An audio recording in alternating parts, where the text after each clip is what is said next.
and welcome to Hit and Hustle from irishsportsdaily.com. I am your host, Greg Flamong. That is the professor of Jamie University, Mr. Jamie Ueyama. We've got a mailbag show for you today. It's going to be very fun. Lots of different types of questions from irishsportsdaily.com subscribers. So that's part of the perks of being an irishsportsdaily.com subscriber. You can ask these questions on our mailbag show, which is always very fun, especially in the off season. We get a kind of different types of questions, especially from our guy Oscar Vamos Irish. She's always hitting us with the thinking outside the box type questions. So those are always fun. So if you want to be a part of that, subscribe to irishsportsdaily.com. You can get involved in this show. If this is your first time ever catching us, please subscribe to this channel. Please hit the like button if you like what you see, and hit the notification bell so you know whenever it is we are going live. Links to this podcast are in the description below. Jamie, we've got some people in the chat already. Ga Wang is in the house. Let's go. Ga's here.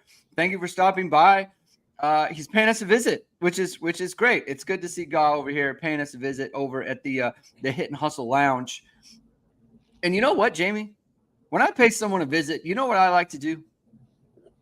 I like to dress nice. I like to dress up, look good when I'm paying someone a visit. If I'm stopping by for the first time or I haven't been to their place. And if you want to make a good first impression on someone or make a good impression on someone and you want to dress nice, then you can head over to ESQ Clothing, which happens to be founded by Notre Dame alum Ga Wang. And you've seen ESQ on all your favorite Notre Dame players and coaches. Over a decade of making the best custom clothing available, ESQ will help you look and feel your best in 2024. From a perfect fitting suit or sport coat, shirt or bomber jacket, or the perfect tuxedo for wedding season, check out Ga's amazing work at esqclothing.com and book an appointment to upgrade your wardrobe today. Mention ISD and get 10% off your entire purchase. Jamie, the combine starts today. Do you know who's working out today, Jamie?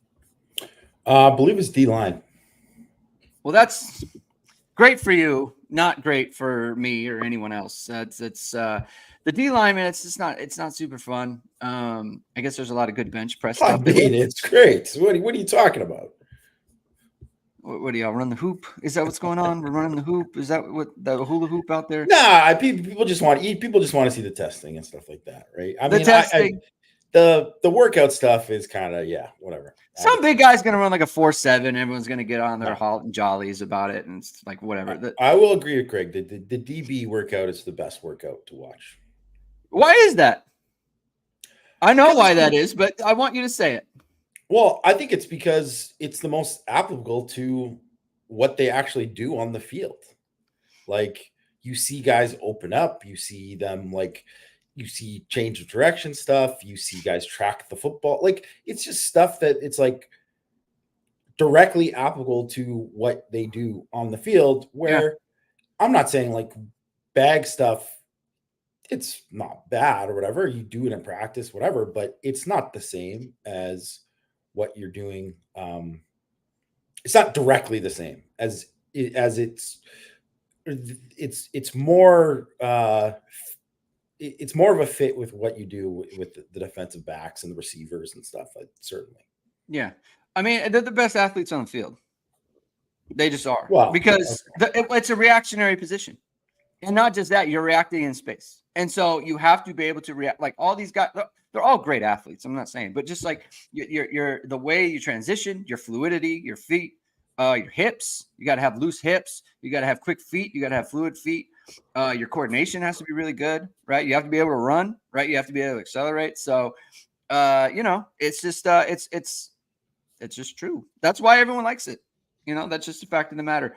Not to say that there's not some good athletes all over the field, including your D lineman, Jamie. We'll get into that later about how we would do at the combine, or how we would think we would do at the combine. So, but let's get into the questions. Let's just get into it right away. And we got a multi-parter from Duke Sinatra right away. You got some wide receiver questions. First question: how much of a gap is there, if any, in terms of talent and future projection between Tylan Taylor and Raiden Vines-Bright? So why don't you answer that one first, Jamie? I don't know. I mean, I would say there's maybe a bit of a gap in terms of like future projection, because I just think that size wise, they're a little different, but it's not that much. Like I think they're just different types of players. Although I mean, I would say Taylor, he's definitely a speed guy, but Vines Bright, I'd say, was more of a speed guy. Like Yeah. he's more of a burner type, and Taylor's more of like a run after the catch speed guy. Is the way that I would kind of put it. And then Taylor's also a lot more. I don't even know, unrefined as a receiver, right? Like I think Mhm. Bright is a little bit further ahead in that respect too. So they're just different. They're just different types of players. Like I would view, um, I mean, equally good prospects. I think because I like Taylor quite a bit and I like Vikings Bright quite a bit, but just it's just kind of like what's your favorite at the 31 flavors? You know, like what do you kind of feel like you like more? And certainly I think that I could see why people would prefer Vines Bright, uh, but I could also see why some people would prefer Taylor. I think Vine's bright. I think that's all true. If you're just looking at like the types of players that they are and what they can do, they are very similar in terms of like Vine's bright, like you said. Like he's more of a speed guy, but Taylor is also a speed guy. So there's games are similar. I think Vine's bright to me has I don't know how to like quantify this or whatever. He just seems to me he just has like a little bit extra in terms of attitude, and that matters to me. And so that's why I view him a little bit differently. But it's not enough to be like I think he's definitely going to be a better college player. It's not that. It's just kind of personal preference. It's just kind of like like Kyron Williams. It's just something there, right? And you like to tap into that, and that's why I kind of look at him um, a little bit differently there. The second question is: I know he has great offers, but given his little bit limited production, do you view Meadows as someone who is a bit of a project and not yet an elite wide receiver? Only 6 catches as a sophomore and 15 catches as a junior on a team that had a 1,000-yard receiver and a 600-yard tight end. So, what do you make of that, Jamie? How do you go about like projecting and looking at Meadows in terms of like he's done really well in the camps, right? He's wowing people in camps. He's doing one-on-ones, and physically he looks incredible, right? He looks very, very good from a physical standpoint. The Chase Claypool comparisons, 24 catches in 2 years, right? Like that's you don't really know what you're getting there. So I guess people use the term project. I think there's just kind of an unknown. Less so project. It's just like I don't know what you got here really in terms of in a football game. You know what you have as an athlete, but like they're playing football games. They're not just doing one-on-one stuff. So that's the Yeah. question. How do you project that forward there? Yeah, I mean the production does matter, right? Like Right. it absolutely, like if someone isn't doing it in high school, it's a lot harder to project them to be able to do that in college, right? Just like Yeah. how you don't see many guys that were like, man, this guy did nothing in college, and then all of a sudden he becomes a star in the NFL. That doesn't happen, right? Like, Yeah. um, so I think with Meadows, like, yeah, unknown is the way to kind of put it. And he was at Irish Invasion last year, and that's where he kind of blew up originally, right? And got offered, and he was super impressive, obviously physically, right? Like he stood out, and you could see how he ran, right? And he was someone that I watched before that camp, and the main thing was like, wow, there was like hardly any film of him because he didn't have a lot of production, and also but he was like a track, like elite track star, right? Like that was the Mm. thing, right? It was like, wow, look at this guy, how big he is, and look at and the way he moves. But you could see with when he was doing drill work, um, he needed a lot of work. He needed a lot of work, and there was a lot of consistency. Like they did stuff like like they do at the NFL Combine. They did the gauntlet, right, where you like, you run through and you got to catch the balls running through while different quarterbacks are throwing it to you while you're running down the straight line. And I mean, he really struggled in the gauntlet. He did not look good in the gauntlet. Yeah. And not to say that that's whatever. It's because I've always thought that that was kind of like, okay, that isn't that all applicable when it comes to the games, but it does kind of show like a little bit. It puts just like a pressure situation to show like how good your hands are in those kind of situations while you're adjusting to the football on the move and all that kind of stuff.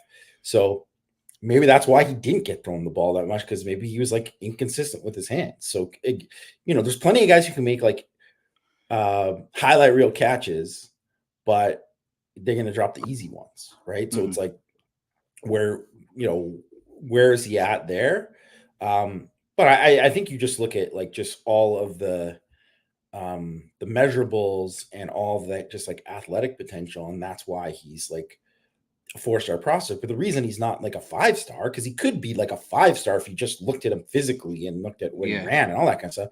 The reason he's not is because he hasn't done that on the field. He hasn't shown that he's really great football player yet, right? So that's kind of the next step for him. But also too, it's like you take him because it's not really about what he is now, it's what he's going to be. So you're also doing it in anticipation of him being like, this guy's going to be great the next year. So I mean, to me, he'd be in like the same, I mentioned the Chase Claypool thing. It's like that's a little bit of an unknown, like in that same unknown thing, but he's kind of in that Bryce Young category where you're like, oh, you can just see it, you can see it all there, but now you just got to like, it's got to go to that next level. And obviously it did go to that next level for Bryce Young, and we'll see if it goes that way for Meadows. But I mean, certainly that's a guy you want to get in on, because if it hits, he's going to hit big. Yeah, but you do want to see, like, are you ready to catch 5-6 balls in a game, right? 6-7 balls, like just like, hey, I have 3 catches in the first quarter, like I'm in for a big one, instead of like, hey, that's what I did in this game. You're not going to see me for the other 3 quarters, And the next question kind of gets into that, like number 3, can Greathouse develop into a number 1 receiver in college? What is your expectation of how the rest of his career plays out? Before I get to the answer to that, one of the reasons why you could see that is because in high school he was the guy, like at the top level of Texas. Like if I have 5 catches in the first quarter, and guess what, I'm gonna have like 12 at the end of this game. I'm gonna have 12 for 200 and like 3 touchdowns. Right? He is never satisfied. He is ready to. His cup is never full in terms of production, right? And so that is the type of attitude that you want. And you don't know that Meadows is capable of handling that, right? Because he's never had to. Not to say he can't, and it's not to say there's evidence that he can't, but you just don't know, right? So, but in your opinion, can he develop into a number 1 in college? I think what you said, Greg, is that's a perfect reason, example to point to, of like, he's been the man. He's like broke records at, his high school, which is like had a ton of dudes. They've sent a ton of dudes to college, and guys, future NFL players. They've been very successful, especially in the passing game. Like he got 20 touchdowns in one season in like against the highest competition in all of Texas. Right. So that is something that, when you look at, because one of the things was like he didn't have like a verifiable 4 year and whatever, so he kind of got knocked down because of that. But it was like, the guy just runs and gets open. Like I'm sorry, like he's running by guys who's like a D1 corner here, right? Like, so sometimes there's more than that in terms of like play speed and all that kind of stuff too. And I do think he has the potential to develop into a number 1 receiver at Notre Dame. I mean, I wouldn't predict that it's definitely going to happen. I think we need to see kind of the next steps. But I mean, certainly if you look at like his freshman season, for like considering what you get out of a typical freshman, and considering he was hurt and kind of moved around a little bit, like the guy had a great freshman season. He had a really, really great freshman season. So it wouldn't surprise me at all if he has like a huge jump and he ends up being the best receiver on the team this year. But if I looked at him and I just looked at kind of everything about him, is he going to be Roma Dunze, right? Like the Washington receiver who's obviously going to be one of the top, top 10 pick in the draft, or Marvin Harrison Jr. And I mean, I wouldn't put him that I think that he can get to that level. So maybe he can be a number 1 at Notre Dame, but I don't know if he can get to that level. I think probably the most likely projection for him is to be like a very high end number 2. But he could be a number 1, right? And honestly, he could be a number 1 this year. I think it could happen too, because the other thing too is he is someone like you mentioned, the part where he's never satisfied. He is like obsessed with the receiver position. Like he's Yeah. like wants to be great. And um, when guys have that attitude, very rarely are they not really, really good. So it's funny because I was thinking, like, when I saw the question, I was like, I don't think so. And the reason is, it's like I can't think of a Notre Dame player with the profile of that he has that's been a number one. Like, he's not that fast. He's fast. It's not like I think he's faster than people think, but he's not like number one guy, right? So you look at like Fuller, fast, like Claypool, fast, Boykin, fast, uh, EQ, fast, right? Like all these guys could run, and I don't know if Greathouse can run. And then it just popped in my mind. I just talked to him. He's Derek Mays he fits the Derek Mays profile of not he's bigger guy, right? He has good size, not like a great athlete, but ball player, like doing like some of the best corners of his era, like the Ty Laws and the Samari Rolls and the Bryant Westbrooks and the Sean Springs. Like, Derek Mays got over on all of those guys. All of them are better athletes than him, right? We did do it, and maybe that's Greathouse. Like, that was what Greathouse can be, is like that Derek Mays type, where it's like he just is a ball player, you know. So we'll see. That's interesting, because like you don't like to bet against the talent, but you do think about like the physical aspect of it, and it kind of talks you out of it. So it's a good question from Duke Sinatra there. Funk Beavis, recruits can obviously get stronger as they get older and put on muscle, but some guys just have freakish natural strength for their size. Are you able to see that in highlight videos, or is it more difficult to assess than something like speed? Is that something coaches evaluate at camps? You can see it on film, to a certain extent. Like there's just guys that you can see like um just their pop with their hands that is just like I mean the best way I would say is like unnatural. Like it's not normal to just like be able to just like actually like rock somebody back with your punch as like an offensive lineman or a Mm, defensive lineman, or to really just like explode your hips through someone. Sorry, I hit the table as I was doing that. yeah. But to explode your hips through to kind of like finish a to you know your power base on a block or something like that, or just like destroy somebody um on ISO. But you can definitely see some of that with some guys, and there are guys who are like, I mean, country strong, right? There's guys who are Mm, just like, this is just naturally who they are. And I think if you saw like Quad Nelson, who I wouldn't just say he was like country strong, but like he was just strong, strong. I think it was just obvious. Like you didn't need to see him. He did something when I remember when he was in high school. He like bench 225 like 26 times or something like that. I can't remember the exact number. And you're like, well, yeah, he's freaking strong, but you didn't need to see him do 225 on the bench to know that he was strong. You saw it on film. So yeah, you can see some of that. You could certainly see some of that in camp too, with hands and stuff too. And there's just some guys too that naturally have it. They have naturally more violent hands than other people. And I think that is a good thing to actually see at camp, because that's stuff that it will stand out more, right? And that is something too that I think like it, for me, because I didn't have naturally violent hands. I didn't play defensive line until I got to college, and it was like kind of foreign to me to kind of like develop a punch, because it was like it's not used to, like body mechanics weren't like used to mm, this, and I just didn't have that kind of natural strength with it, or it was like I had to work at it. I had to really, really work at it. Um, and still, like there's just some guys who just have it, and it's just like they just have it, or they've developed it already, right? So I think that's something like, I mean, Howard Cross, that's something with him, yeah. right? Like that's something that you notice with him. So I would say even Donovan Heinisch, you can already kind of see it with him, and that's why he's got a shot to play despite his size, right? Is like Mhm. because he's got some of that, right? So I think all that kind of stuff, it's like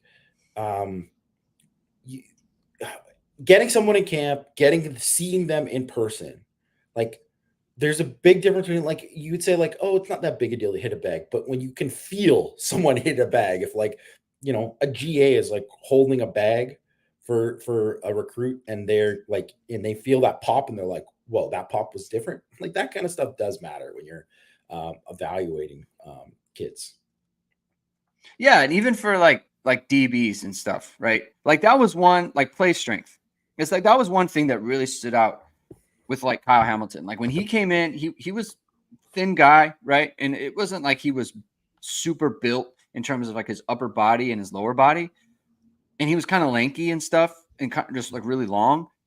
When you watch him play, like the way that he attacks blockers, the way that he attacks the offense. Same thing with JOK, right? Like you see those guys and it's like, man, that's a strong guy. I don't need to see him. They play strong, and like that is the kind of thing that sticks out on film and it also stick out in person. It's to where it's just like some guys, like a lot of people are built, and I know this is true for you too. There are so many people who I've seen play or I played against, or people would come out to practice. This happened a lot in junior college, right? Like in the summer, guys would just come out from all over the city or all over the area, and we'd have like 7-on-7 kind of like pickup games or whatever, or people would come practice with us. And like some of these guys are like really well put together, but that doesn't translate to playing. It just doesn't, for whatever reason. I don't know what it is. And then someone who's just kind of like not a big weight room guy is kind of like ragdolling people all over the field. Like it's just some people have that kind of strength. So that does show out, like you said, with the bag, just in person. Like you can just kind of see like, wow, that guy's kind of throwing people all over the place. And sometimes that doesn't show up on film, especially in like a camp setting. So that's another good question. 2 good questions to start the show. Sloth asks, what would have been the strengths and weaknesses of young Flamong and Ueyama at the NFL Combine? What are you crushing, Jamie? I'm crushing the 5-10-5. I was always like, I just crushed that. I really just really great times doing that. What is that, short like, shuttle? Short shuttle, yeah. So I would always crush that. Was always always like one of the lowest on the team. I really really good. And my weaknesses, I'm like just straight size because I'm not built like this is one thing. Like I'm a big guy, and if I stand next to like a regular human being, I look like a big guy. Mm-hmm. But when you stand next to guys that are in the league, then you realize, oh no, I am not. Like this is a different Yeah. level. Like if you're next to like when my cousin worked for the 49ers, like I was, just chatting with Justin Smith, who was a former defensive line player. He was a great player. And he was just like, this guy just looked like he could eat me up and spit me out. He was huge. He was just a different level. Everything about him was so much bigger than I ever was at my peak of like the biggest and strongest I ever was. And it was just like, you just realize how different it is for most guys who play in the league. I mean, 40 time for me makes sense, right? Track guy. 40 time, vertical, broad jump. I was not good at the shuttle stuff. That's not my thing, like 3 cone and all that, because I'm a long strider. So like getting my legs to Track kind of turn over quick enough, it's just like it just wasn't my thing. I just couldn't. I never put up a good time for that. Bench, I probably would have opted out. Like I was never, I never had upper body strength ever. And it's like one of those things, like man, it's got a shoulder like, thing today. I just yeah, it's like I had a stinger, I had a stinger and several other problems. My wrist. No, it's just I could never get bulk like that. I had a real problem with it. And because I had a problem with it, I didn't really work at it, right? It's like one of those things. Like I'm not going to do something I'm not good at. I'd rather do things that I can excel in. And so like the field drills, like the turn and run, like they give the speed turn, they do the hips and stuff, and then you turn and do the speed turn and they throw the thing. Like that would have been good for me. But yeah, strength stuff, no. Short area quickness stuff, no. All the explosiveness stuff, yes. That would have been good for me. And I was not really built, right? I was obviously very fit, in good shape, but I was not I was not a first off the bus guy. Just put it like that. People were never afraid of me. That wasn't a thing. So that's my situation. Exer ND 1994. Great interview with Derek Mays. I was not aware that the fourth quarter of the BC game in 1993, the quarterback Kevin McDougall was calling his own plays. Had you heard that before? Does that change your perception of him as a quarterback in Notre Dame history? Once again, if you haven't heard, I did an interview with Derek Mays that released last week, and it's still up on the YouTube channel. So check that out if you haven't done so already. This kind of blew my mind, Jamie. I have not heard this, where basically Derek Mays said in the fourth quarter of the BC game in 1993, Kevin McDougall was ignoring the play call that came in from Lou Holtz. Because this is back in the day when Holtz would send the play in with a receiver, basically. So there were no signals. It's like you tell him the play, run it in, they get in huddle, and you go out there. Derek was saying that he ignored it. No, we're going to run this play, or maybe we're going to run these wide, these route concepts and things of that nature. That is not something I had heard. The thing that made me maybe change the perception of Kevin McDougall as a quarterback in Notre Dame history is Derek said he was the best passer he had during his time at Notre Dame. So that includes Rick Meyer, that includes Ron Paulus. He was the best basketball player that he'd had that came through, and he was the best golfer that ever came through. He said he was scratch golfer in college. Had you heard the story about how Holtz was going to name Paulus the starter before 1993, and there was almost like a team revolt, and like they were gonna like go to him and stuff?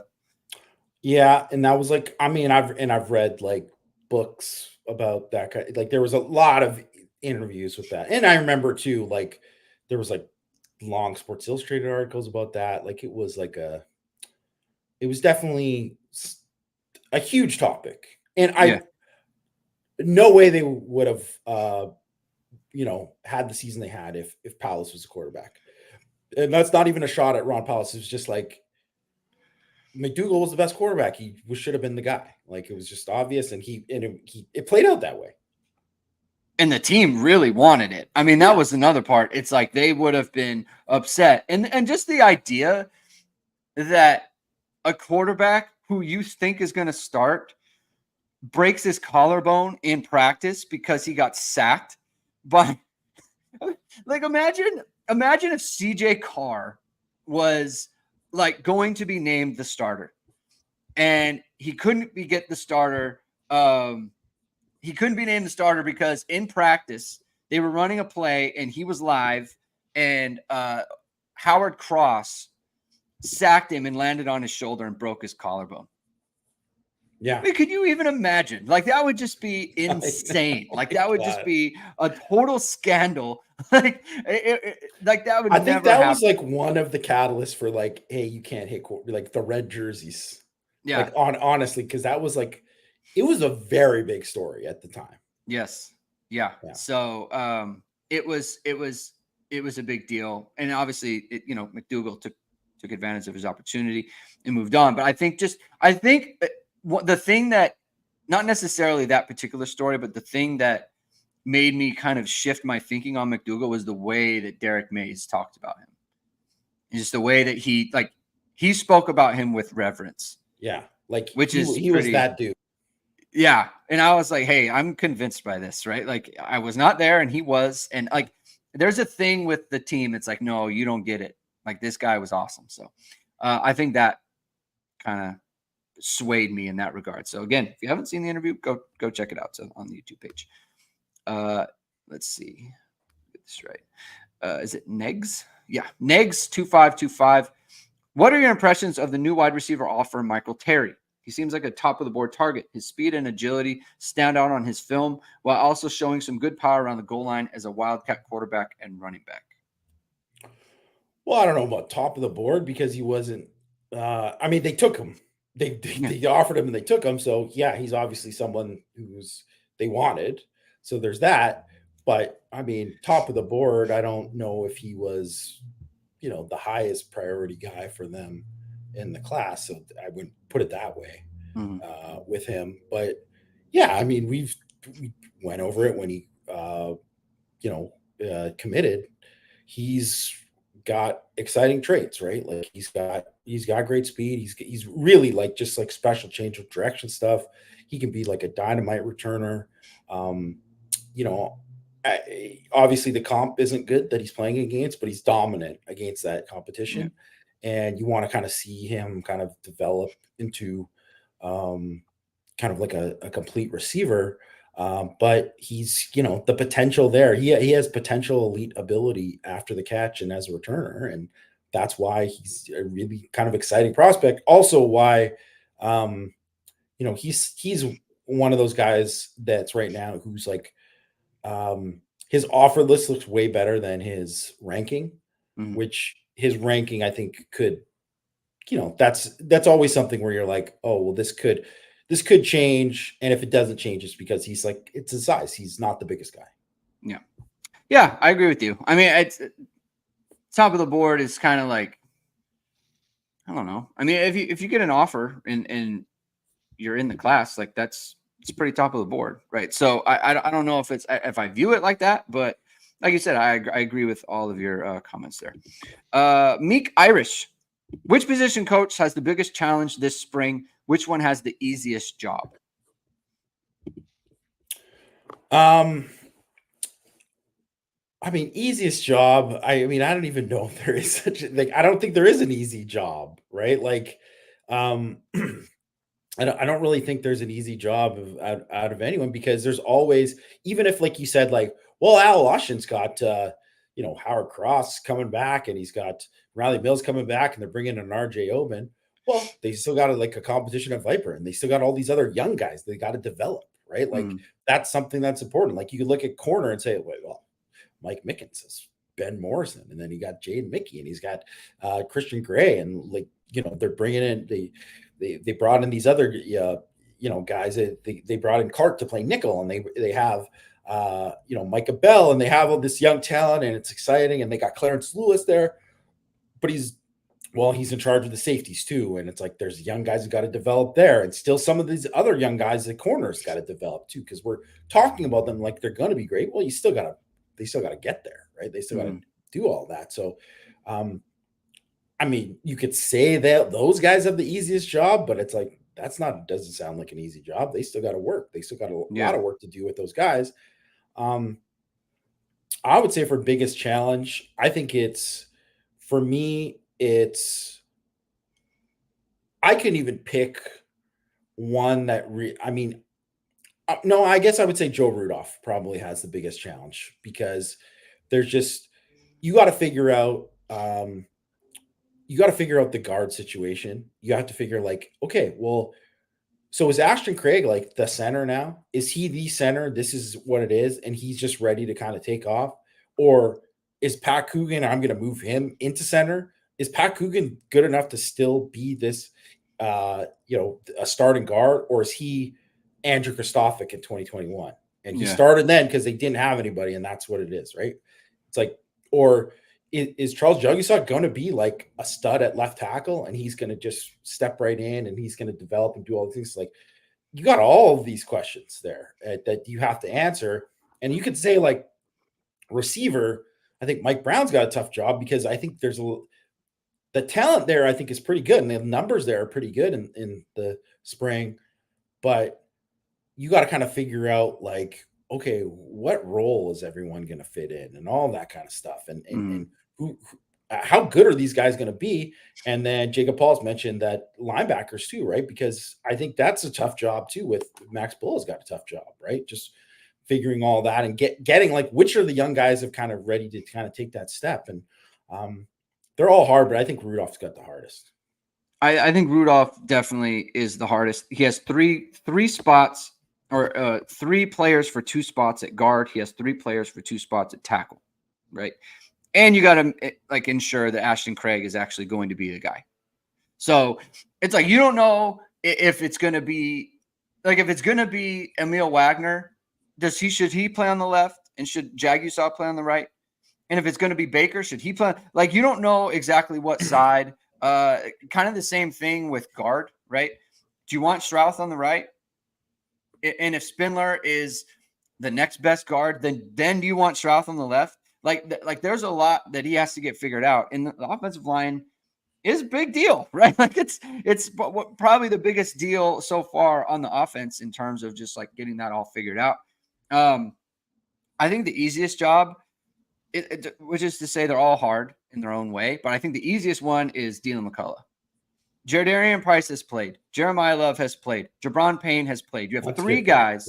You have 3 guys who have played in the offense. They have gotten real snaps in high leverage situations, all 3 of them. So that's a great place to start. And there's usually only one playing at one time. It's a great place to start, right? So he has an experienced team. I think a low key, like hardest job or hard job is Gino Guidugli, because he's got to get Riley Leonard acclimated to the program. He has to find a way to develop Angeli and Minchie. I don't think CJ Carr as much, because I think he kind of has an understanding. But Angeli and Minchie, they want to be the guy at least in 2025. If not the backup, because, if something happens to Riley Leonard, like he has to get those guys developed and confident and feeling like they do have a place in this program, on this team.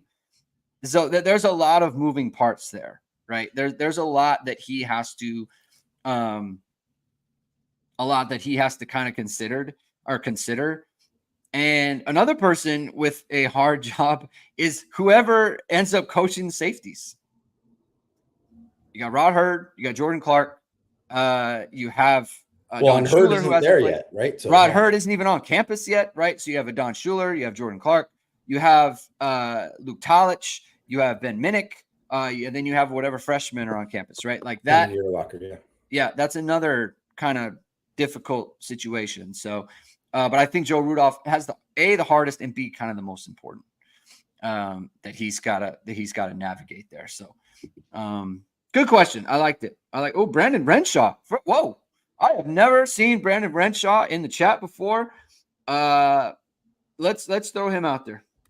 Let's put Brandon's comment up here. Thank you for joining the show. If maybe you're a longtime viewer, first time chatter, whatever it may be, thank you for being here. Surprised to not hear Max Bulla name brought up for toughest job for positional coach. I think he was brought up, but that's fine. By Jacob Paulus and then by Jamie. Tough place to step in and replace the experience at linebacker and fit the right athletes in the right spots. I do agree. The thing with Max Bulla, A, is he has 2 spots, and B, he coached them last year and he knows these guys. So it's like, I think that's why it isn't like, it isn't the most important thing, because I just feel like with all the options that he has, he's going to find 2 that can play. He's going to find more than 2 that can play. So I just don't see it as like this urgent, critical position, like offensive line, for example. They're going to find multiple guys that can play. There's more questions to me at offensive line. Yeah. Like even because I think, like Kaiser, he can play. Like whether or not he can be great or as good as you want him to be, he can play at a pretty high level. Like he can be a starter level at the very least. And so even though you kind of already have that figured out, and then you have and then you got basically one other spot to figure out, maybe a couple more. You want to have more, but still, right? Like it's not as the thing where even with the guys coming back on the offensive line, you're like, well, I'm kind of not sure, I mean, I'm sure Rudolph maybe is probably more sure than us, but he just, it's a lot of uncertainty there. But right. whatever. It's a fair argument though. A fair argument, right? And it's not. It's not an easy situation per se, and that's why I'm saying like none of this is easy. But if I was ranking them, then I wouldn't rank linebackers nearly as high as offensive line. That's for sure. Next question. Irish Tank 6900. What are 3 things that would have you guys thinking Notre Dame can not only make the playoffs but do some damage in the tournament coming out of spring? I don't know if there's really anything coming out of spring per se, but we'll humor the question. I don't. It'd have to be coming out of fall for me to like really feel strongly about something. But mine would be Jagusaw looks like an elite player. Christian Gray and Jaden Mickey look great, like great players. The wide receiver in general not only held their own, but make plays on a constant basis against Notre Dame's corners. First of all, I love this question, Irish Tank. Great member of the board who always contributes there. Yeah. I will say that I agree with you in terms of the, wait until fall camp to kind of get a little bit more definitive about stuff. But I do like all of it, everything he put here. Like, I do think those would be, if Jagusaw comes out and you're like, oh man, he's like handling himself with RJ Oben, because RJ Oben has like been a good pass rusher in the ACC for multiple years now. So if he comes out and does that, then you're like, oh, he can. That's a huge confidence building in terms of like where he's at. So I think that's would be a big one. I think, the corner thing, I think that's definitely, that stands out. And then I think the wide receivers too, because they didn't, they got owned by the corners last spring.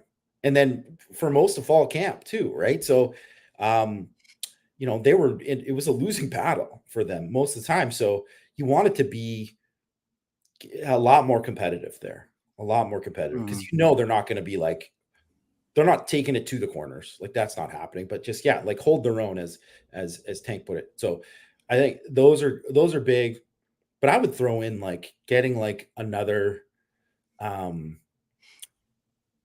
pass rusher, an edge rusher to really kind of step up and be like, oh, this guy's taking a jump. So like, thinking of Boubacar Traore, thinking about Jordan Botelho or like another Viper or something like that, or like a linebacker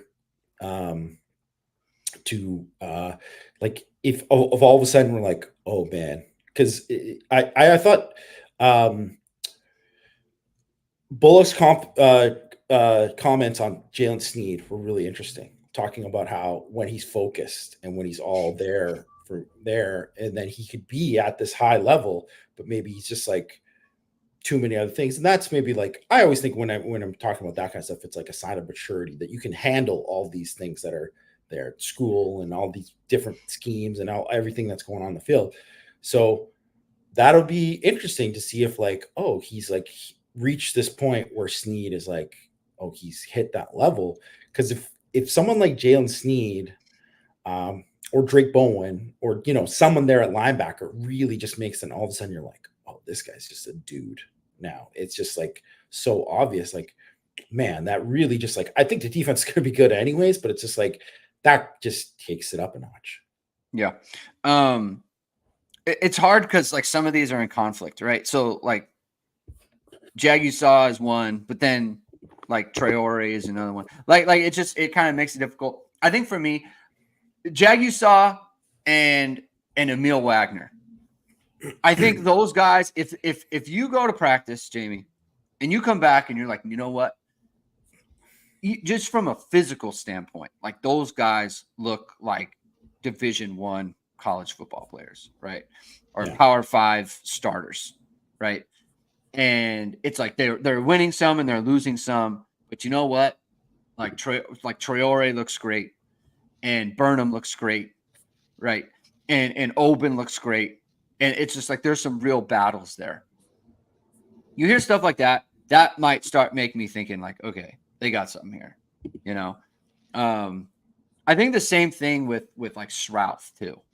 Like you want to hear about like the physical, just how he looks, like confidence wise too. It's just like that's the kind of thing. It's not so much what they're doing, but like how they're carrying themselves. I think that would go a long way. I think the wide receivers, like if to me, if Mitchell is consistently like cooking guys, like maybe once a practice, twice a practice, something like that, then it's like, hey, that's something you can build off that, right? Like that is something you could, because I'm not like, I don't have this big concern that Christian Gray and Jaden Mickey are suddenly going to be bad, right? No. I don't know how good they'll be, but they're not going to be like No, awful. they're not going to be bad. They're going to be they're going to be at the very least pretty good, I think. Right. So if Chris Mitchell is like having his way with them, it's like, to me that would be like, hey, he's a good football player. Yeah. Like this guy, he's legit. It's like you knew how Troy Pride was good. You're like, Troy Pride's a good corner. Yeah. You're like, man, he can't cover Chase Claypool in this camp. Like he can't. He's losing all the time. It's just like Chase Claypool's like just unguardable right now. And just that said a lot about Claypool because you already knew that, you know, Pride was at least this level, you know. And then you're like, Yeah. wow, Claypool's at this level. Yeah. And the other thing is if I hear that they're hitting home runs in the running game. I feel like every time we've heard that, it's manifested itself in the fall. And it's like, that's what you need. You need explosiveness. Again, I'm just not worried. I mean, because the other part too is like that would maybe show something about the linebackers, right? And that would be a little bit concerning, a little bit. But again, I just don't think that they're going to become a sieve defensively. And I think it's more important for the offense to kind of have that going for them. So that's how I see it. But that's another good question. Good question from Irish Tank. Vamos, Irish. Here we go.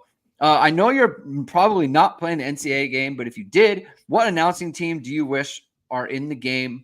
Play caller, color, sideline. Answer that one first, Jamie. I really like. Okay, I'm a big Sean McDonough guy. Okay. I think he's great. So I'd enjoy him there. Maybe get like, I mean, he seems like he's kind of shifted to the NFL now, kind of full time. But I'm a big fan of Dan Orlovsky when he was doing it. So I think that would have been great. Sean McDonough, Dan Orlovsky in the booth would have liked that. Maybe just not a big fan of Chris and Herbie. Just you know, they're there for, but maybe that makes them the best for the video game because they're just for the average fan or whatever. But I just don't find them very good. It doesn't seem like they do as much in-depth research as some of the other teams out there. And I just think like McDonough is just like a guy who's like always like great at the moment, you know, him and like Gus Johnson, but he's like a more toned down when he needs to be Gus Johnson, I guess. And sideline, I mean, I'm trying to think of like on the sideline. You know what? I'm going to go ND grad, Carolyn Pineda. That's what I'm going to go with. Caroline Pineda. Let's go. Get her. Give her the boost. That's a good shout. Give her the boost. She does a good job. She does. I totally. I wasn't thinking. It's a good shout though. It is. I think Tarico. Jacob Paula said. I think Tarico is a good one because to me it's like he's just kind of like a constant voice. Yeah. You know, and like that's what I want. I want a constant voice in there. He's not too high. He's not too low. I think he's like a good kind of a person to be doing it. Mike Tirico, Brock Heward. I don't know about Brock Heward. I think he's hit and miss for me. Yeah. He's fine. Honestly, I think Tirico. I would say Tirico and Blackledge are the way that I would go with this. I'm not a huge Blackledge guy, but I don't mind him, and he does like he was doing the CBS games for a long time too, and like. I don't want to do Vern But like old school Vern was pretty good too. Vern, Like yeah.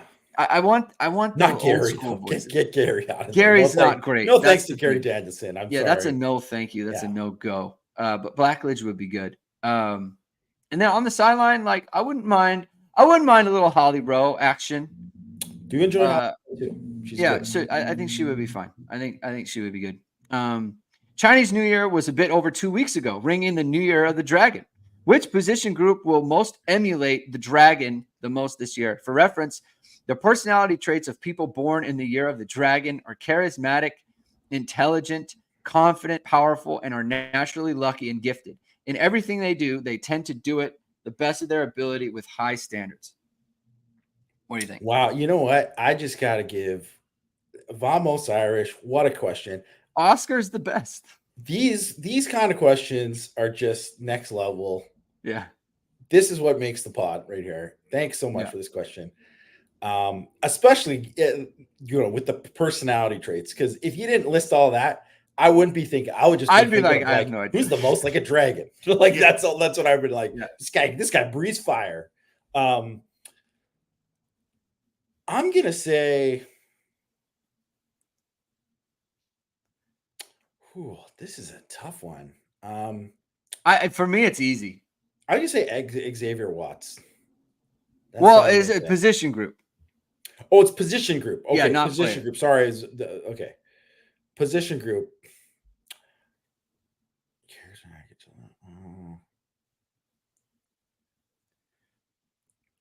Okay, you go first. It's Rajon had its corners. It's the corners. Like, and if I had to choose one player, it'd be Ben Morrison. But I think charismatic. Like Ben Morrison is a charismatic kid. I was when I went to the games, the 2 times he's been in the interview room, and he has just like a charisma to him that is good. He's obviously confident. I think Christian Gray is confident. We know Jaden Mickey is very confident, right? I think they're an intelligent group. I think the powerful part is kind of tough, right? I don't see that, but like naturally lucky and gifted, like you need some luck as a corner, right? You need some luck. You need the tip ball. You need to get a tip ball. You need to get some stuff. I think it's absolutely. I think it's the corners 100%. That to me is where it is. Yeah, I would probably say that too. And I also kind of think like Jaden Mickey kind of, when I think of some of these other things of like just in terms of charismatic and then confident and just, he got that pick six at the right time. Like that just seemed like the perfect kind of timing. Intelligent play. Intelligent, Christian Gray, gifted. Like, I like it. Yeah, let's go with that. And just to echo, right? Oscar always adds to the discourse and elevates the show, especially the Mailbag shows. Because just by you, Oscar, you always want to be elevating. And when you want to elevate, let's say you want to elevate something, Jamie. You want to elevate your website, your social media page, your highlight reel. You want to elevate those things. You got to go to a professional. And the professionals that we would go with are the folks at vsrmediacompany.com, which is founded by Notre Dame football pregame host and Emmy Award-winning anchor Vahid Sadrazadeh. VSR Media provides professional and cinematic video and photo. Whether you're looking for a collegiate or pro-level highlight reel, have a personal story to tell, or are aiming to diversify and grow your business, VSR Media specializes in short and long-form video storytelling, social media management, and website design. VSR Media also captures professional headshots, senior, and sports photos. Contact them at vsrmediacompany.com. Mention Irish Sports Daily to receive 20% off your first project. Visit them online or give them a call at 574-800-9106. All right, let's go on to the next question. Drew Brennan asks, thoughts on Brock's shot as a prospect and why Notre Dame has not offered? Second question, is there anyone you would like to see Notre Dame offered that they have not offered yet? Good question. You know what? I never really get caught up in the, oh man, I don't know why they haven't offered them as much, or at least now I don't as much. One, because I think the staff does a really good job of like, there's not too many guys that I look at him like, wow, why did this guy not get offered? Like, it's where maybe it was different in the past. I didn't always feel that way under some like years with Brian Kelly. I would say with Shot, one, he's like an undersized tight end. He's like an undersized tight end slash defensive end, right? So he's a really good player, and I like him, Yeah. and I think he's like, you know, like a low 4-star guy, which he kind of is everywhere, right? Because he's a really good athlete. He can really run. And by the way, Indiana prospect, which is why yeah. it's kind of more like Yeah. Odor a little bit more because he's an Indiana kid. Why he's being asked about for sure. Right. So I think you know, one, he's like, if you were going to put him in the tight end category, which I think is, I would kind of put him there. He's like a notch below, like Flanagan, who they have in the class, right? And like the other guys they were after, like Lincoln Cure and you know, so that's part of it. And then the other thing is like, if you're looking at him, because he was at Irish Invasion, right? And he worked out, you know, and I think he did stuff on the D line there too. But, you know, they brought all these other guys in who were kind of in that same mold, right? Like the Gabe Kaminsky and Reef and Joseph Reef and, you know, Dom Hulak and these guys, and they liked them more. And so there's that thing. They compared them and contrasted. And the other thing is like, he's like, I've seen some of his measurements, and he's got like kind of short arms. You know, he doesn't have what you're kind of the ideal kind of physical traits that you would look for an edge. So because of that, I think that's kind of why he's viewed. And to me, he's like a very much a Jack Larson type of tight end. And they're not going to take another Jack Larson type in this class. So that's why I think like, you know, why they chose to kind of pass on him. Yeah. Or you would see why they would, you know, at least, or not, maybe not, they haven't passed, but like, they're just not there to, well, they have, where they haven't. Right. Yeah. Who knows up to this how point, they view him specifically. It's just like, those are some of the things that why they would, like you, I don't get into like why they haven't offered a certain guy. First of all, it's hard to, it's hard to like keep up with all the guys they haven't offered when like, it's hard to keep up with the people they have offered, right? Like it's just, you can't, there's so many players. So that's kind of how I feel about it. So I think you did a good job summarizing Brock's shot there. Last question of the day here, DC Fennel.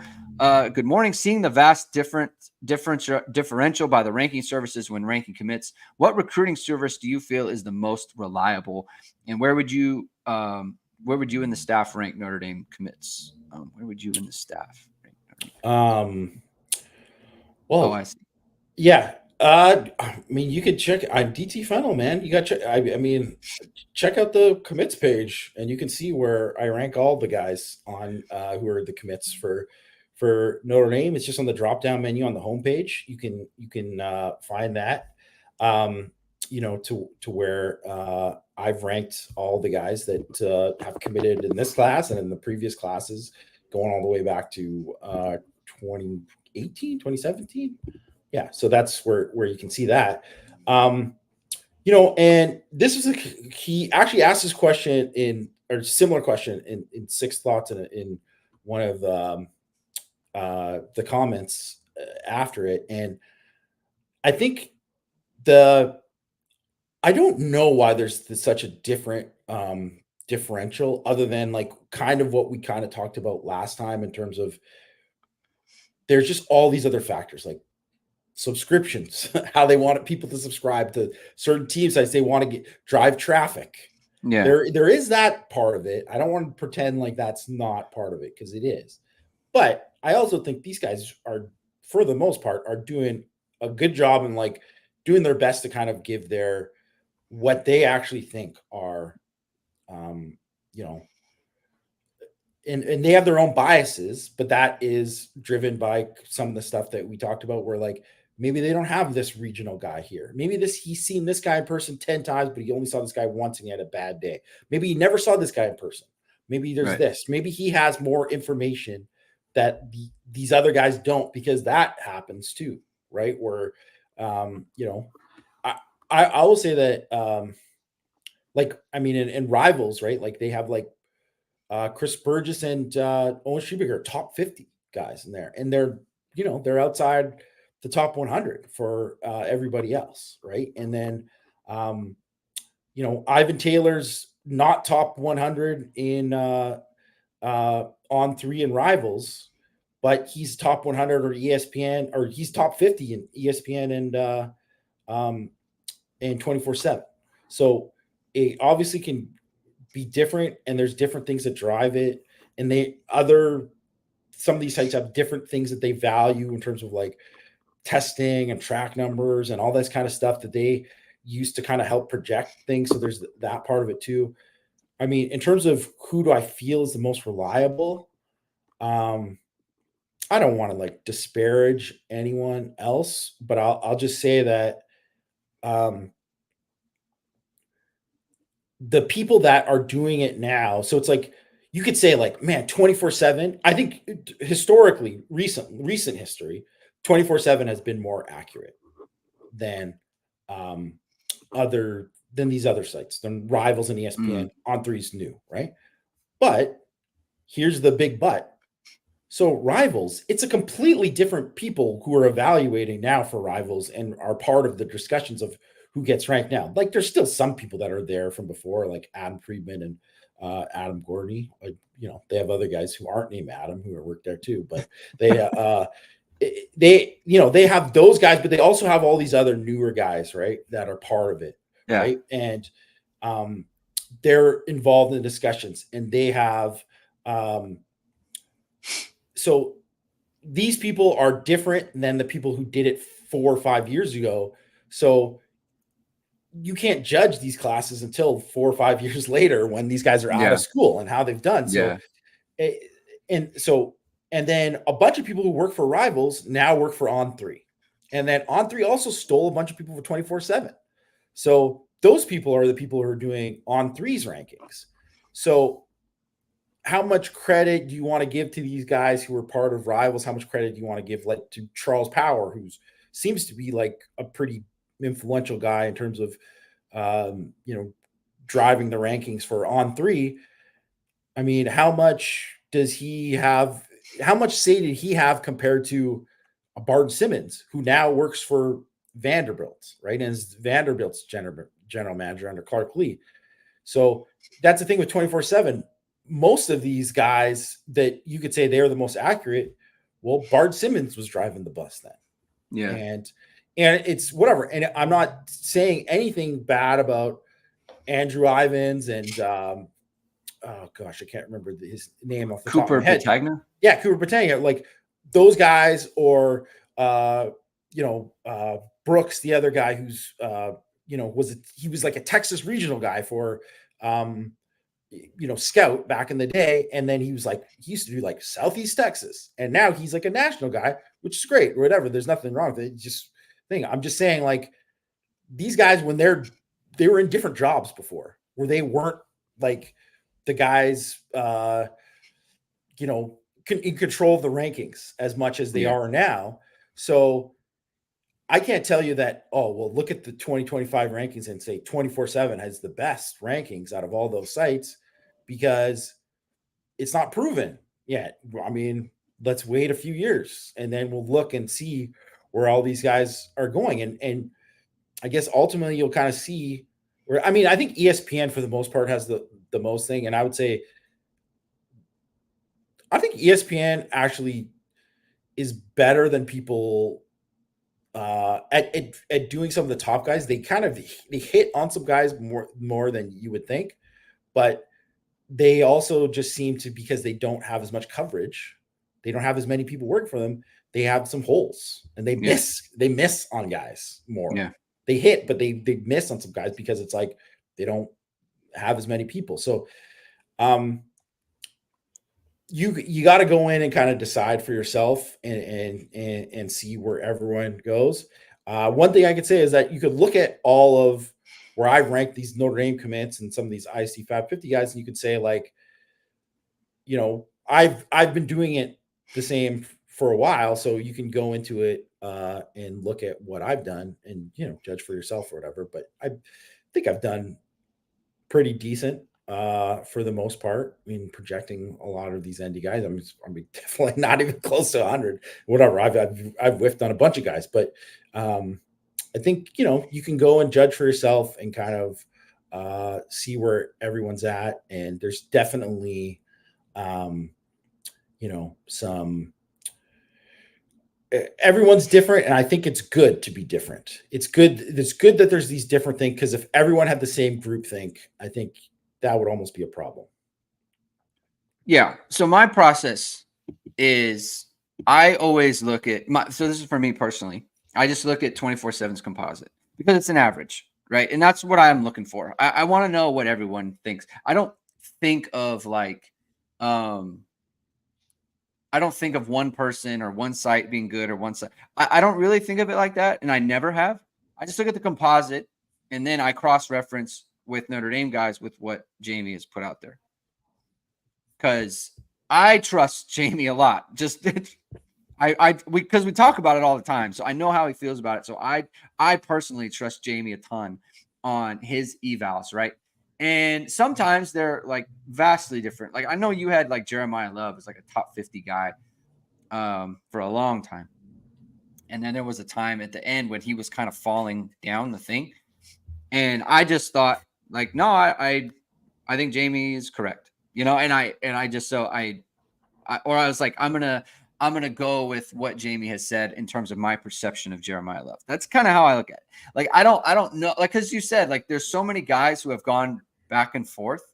The guys who were here, now they're there. And so, I don't really know. And so I don't really like whenever the sites put out their own, like, 247 is putting out their new 247 or Rivals is putting out their new whatever. And On3 is putting out their new. I never really pay attention to it because I just want to know what the composite says. What is the average of all these sites? That's what I'm interested in.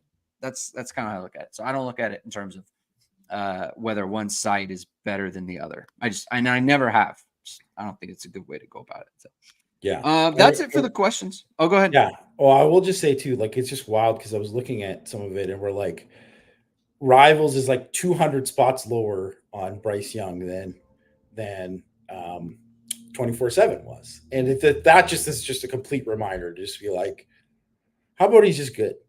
And then just go from there, like, doesn't matter. He's a 5-star or whatever. It's like, yeah, he's a really good prospect. He's got a chance. 200 spots lower than them, but like 400 spots lower or higher than he was like 3 months ago. Yes. Yeah. So that's kind of how I look at it. So, yep, that's the end of the questions. Thank you everyone for tuning in. If you like what you heard, please subscribe to this channel. Please hit the notification bell. Please like this video. That would be awesome. We'll be back next week with more talk.